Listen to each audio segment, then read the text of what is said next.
Back to back now talking MMA and chosen few with the fight card coming up on May the 5th as we bring in Dante, Schiro, Brody, Joseph, a couple of local guys that have made good. Lafolic guy, Wanakee guy, Dante and Brody, welcome on in. And Dante, let's start with you. We missed you on the last card. Nice to see you back. You get a chance to defend your AMI title. Talk about that. It's kind of a little bit different, I guess. Now you're the hunted rather than the hunter.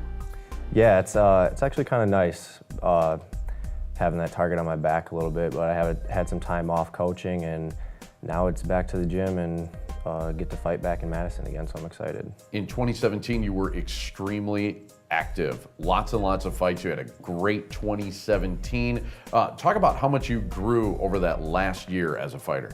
Yeah, I mean, I had my first fight, and then I did a grappling tournament, tore my ACL.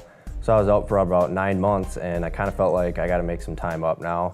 So I grinded it out, had about like 5 fights in one summertime basically, and then got to coaching.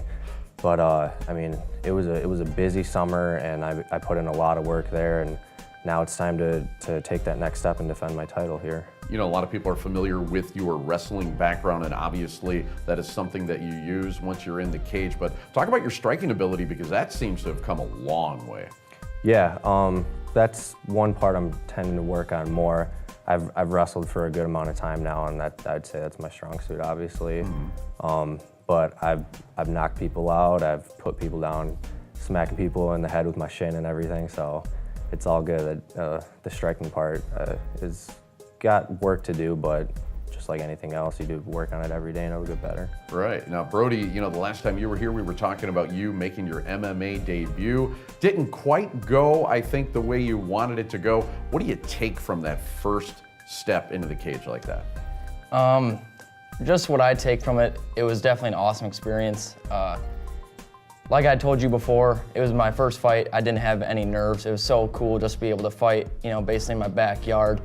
Being at home the day of the fight was just like even a crazy experience, and I thought I did an awesome job in the first 2 rounds, even half the 3rd round. You know, got caught at the end of the 3rd. It's the way it goes. That's the beauty of the sport. You know, you never know what could happen at any time.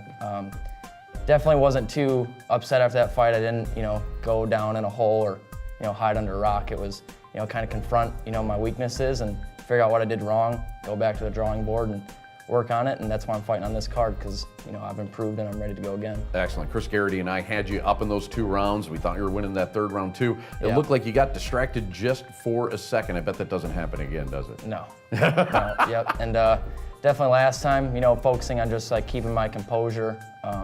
You know, being that I'm fighting in a cage for the first time, the lights, the cameras, all the people. You know, I was trying to kind of keep my cool and stay calm, but this time we're going in to kill. We're going for the knockout. Excellent. Love it. We're expecting big things. Dante, Brody, we'll see you May the 5th. Sounds good. See you then. Brought to you by Conan Automotive, taking care of you by taking care of your family's car.